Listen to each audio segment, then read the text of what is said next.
มื้อนี้ก็ที่มานี่แต่ก็เขานาเกืออันว่าคันว่าเนาะอันนี้ก็ที่เป็นนาเกืออันนั้นก็นะอันนี้ก็ที่เป็นเมืองไทยที่เป็นเมืองมันได้เขากลมเขาก็เขาได้กวนได้ก็เอาที่เป็นเมืองมันนะก็มันนะอันนี้ก็เขาถึกได้ต่อกันในของเขาอยู่ก็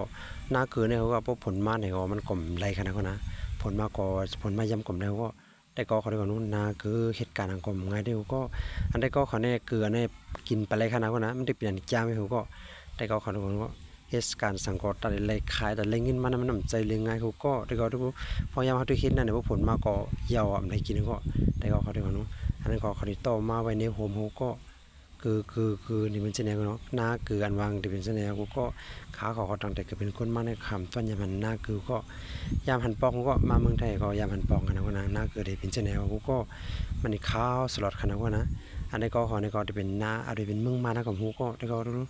เหตุการณ์สังก็ง่ายก็เพราะว่าคือไรแคมย่อยนี่ก็